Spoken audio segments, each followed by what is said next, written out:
Hello, aujourd'hui nous sommes le 10 octobre 2024. Je voulais parler de la voie sacrée du célibat parce que en ce moment, qui est le fruit des mois passés, beaucoup de personnes se retrouvent célibataires après avoir rompu des relations plus ou moins longues. En tout cas, c'est un sujet qui revient fréquemment, le célibat, et lorsqu'on est une femme, le célibat, ce n'est pas rien, car c'est aussi une manière d'expérimenter sa liberté. C'est vrai que durant des siècles, voire même peut-être depuis la nuit des temps, la femme n'a pas vraiment eu droit au célibat. C'était plutôt vécu comme une punition. Pas assez belle, pas fertile, donc rejetée et célibataire. Aujourd'hui, il est important d'observer que notre célibat est le plus souvent choisi, à défaut d'être subi. Nous pouvons le choisir aussi en choisissant le moins pire du pire, c'est-à-dire parce que nous ne rencontrons personne qui nous convient, donc nous choisissons le célibat, au lieu d'être dans l'adage d'être mal accompagné. Aujourd'hui, l'adage qui prévaut la plupart du temps et heureusement, c'est il vaut mieux être seul que mal accompagné. J'aimerais que vous puissiez tourner votre regard sur l'aspect sacré du célibat. Comme je le disais, c'est quelque chose d'assez neuf d'observer de manière positive cette situation matrimoniale qui est de ne pas être en concubinage avec un homme. Et c'est aussi le fruit d'un certain processus alchimique de transformation de plomb en or, ou plus concrètement de transformer ce qui ne nous va pas en quelque chose qui nous convienne. Transformer ce qui nous alourdit en quelque chose qui nous apporte de la valeur et qui nous fait rayonner. Pourquoi cette voie, pour moi, est sacrée ? Parce que cette voie du célibat, de la solitude amoureuse, nous amène naturellement à nous observer nous-mêmes, à nous écouter nous-mêmes, à nous confronter à nous-mêmes. Et c'est probablement ce qui fait peur à de nombreuses femmes de se confronter à elles-mêmes, puisqu'elles ont peur de ne rencontrer personne. Alors même qu'en se rencontrant soi-même, c'est bien la plus belle personne que nous allons rencontrer dans notre vie. C'est la seule personne dont on peut être sûr qu'elle nous accompagnera jusqu'à la fin et avec laquelle on peut s'engager réellement. On peut tout lui donner à cette personne, à soi-même. On peut lui offrir notre cœur, notre amour, nos valeurs, nos engagements. C'est à soi qu'on se le doit pour être heureuse, pour être dans le sacré, dans la joie, le bonheur. Finalement, comprendre qu'un jour, tout ce que l'on attend de l'extérieur, tout ce que l'on attend d'un homme, tout ce que l'on projette comme histoire, c'est à nous de la concrétiser. C'est à nous de nous l'apporter. Quand on attend que l'autre nous comprenne, nous réconforte, nous soutienne, soit bienveillant avec nous, puisse se mettre à notre place, est-ce que nous n'en attendons pas trop ? C'est une vraie question. Et l'on peut observer le résultat des expériences que nous avons vécues et nous dire que la plupart du temps, il y a matière à déception. Je dis bien la plupart du temps, car ne faisons pas de généralité. Néanmoins, nous-mêmes, et bien heureusement, nous pouvons nous apporter cette bienveillance, cette écoute, ce réconfort, cet amour en bref. Et la voie du célibat, pour moi, est sacrée, puisqu'elle nous fait prendre conscience de cela. Que nous ne sommes pas en dépendance d'un autre pour être heureuses. Et en ce sens, cette voie-là est magnifique. Elle est vraiment sacrée, elle est lumineuse. Elle nous éclaire vers notre droit et notre finalement devoir d'être libre, d'avancer vers nous-mêmes et de réaliser ce qui nous tient à cœur. Pour nous réaliser, pour exister. En tant qu'individu riche, entière et complète. Et c'est sur ce chemin de complétude, de joie, de bonheur et de partage que nous pouvons connecter à notre autre, à nos autres. Pourquoi n'y aurait-il qu'une personne pour nous? Qu'est-ce qu'il est le plus intéressant de croire?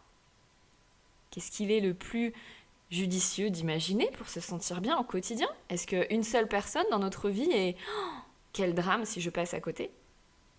Ou alors, il y a plusieurs hommes de ma vie, à chaque période différente de ma vie, à chaque version de moi-même.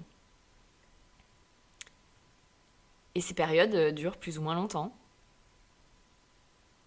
Mais l'important pour attirer à soi notre idéal, tant que ce soit aussi bien dans la rencontre que dans les opportunités, il faut se connaître. Il faut faire nos choix pour nous-mêmes. Il faut savoir dire non pour accueillir un grand oui. Derrière un non, il faut qu'il se cache un oui. Il faut savoir dire non pour pouvoir dire oui à autre chose. Vous voyez ce que je veux dire? Et pour savoir dire non, quand à l'intérieur de nous c'est vraiment non, il faut savoir s'écouter. Il faut savoir se comprendre. Et la voie du célibat nous y oblige. Car au bout d'un moment, à force d'avoir testé moult expériences, il y a une certaine frustration, une certaine déception. Et il est très compliqué de cheminer longuement avec. Ça devient des poids, ça devient des angoisses. Et elle nécessite parfois de mettre en place des béquilles pour avancer. Et puis les béquilles, c'est pas vraiment sain. C'est pas vraiment ce qui est adapté sur la voie du bonheur et de la joie. Donc clairement, si vous vous rendez compte que vous avez mis en place des béquilles pour avancer, des addictions, des comportements compulsifs ou des divertissements, eh bien peut-être que vous vous êtes égaré de la voie sacrée du célibat. La voie sacrée du célibat n'empêche pas d'imaginer, de rêver. Il faut alors clarifier son objectif. Et j'invite toujours mes clientes à clarifier leurs objectifs, leur destination. Qu'est-ce qu'elles veulent vivre?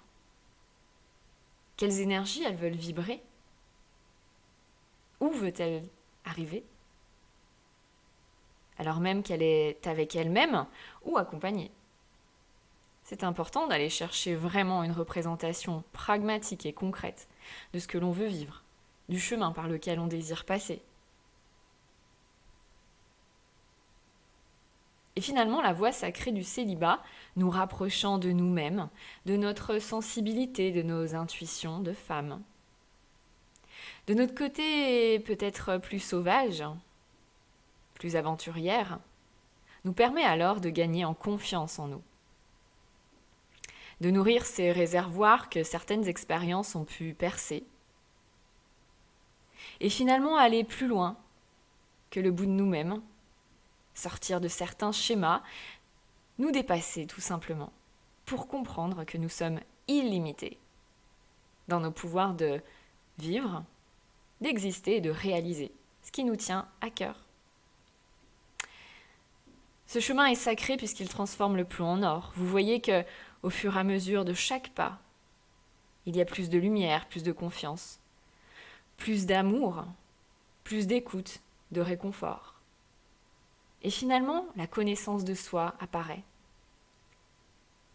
Finalement, vous ne vous sentez plus seul sur ce chemin. Vous vous sentez plus complète. Il ne manque plus grand-chose de vital. Il y a juste des opportunités d'avoir encore plus. Vous savez ce qu'on appelle la cerise sur le gâteau? Alors que même on a déjà tout le gâteau. Et lorsqu'on ne se préoccupe plus que de la cerise, eh bien, il y a beaucoup de stress en moins. Il y a beaucoup plus de liberté et de joie. On prend le temps. Comme on a pris le temps de se connaître, on prend le temps de connaître l'autre. Et puis on sait dire non.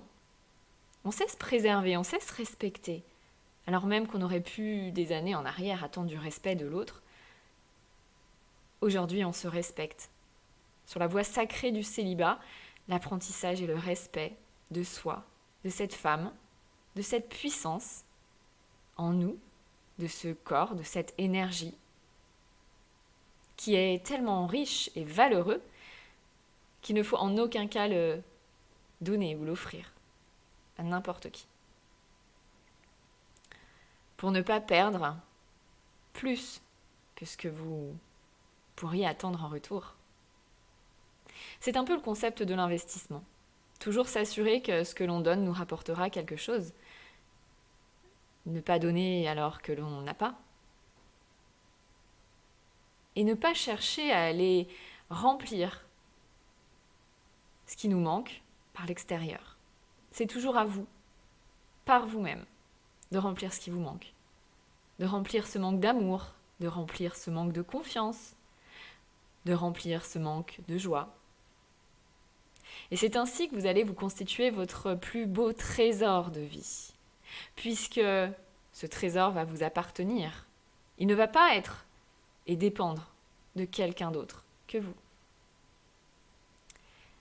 La voie du célibat est une voie sacrée puisqu'elle nous emplit de richesse, de lumière, de joie, de connaissance de soi et donc de meilleure compréhension des autres. Je vous laisse à méditer sur ces pensées et ces idées. Et en commentaire, n'hésitez pas à me partager où vous en êtes sur votre chemin du célibat, sur votre chemin de vie, ce que vous avez compris et ce que vous aimeriez comprendre encore. N'hésitez pas à liker cette vidéo, à la partager, si vous ressentez que d'autres personnes seraient vraiment intéressées par ce sujet, de la femme libre vs de la femme seule. Je vous dis à très bientôt pour une prochaine capsule et d'ici là, prenez soin de vous.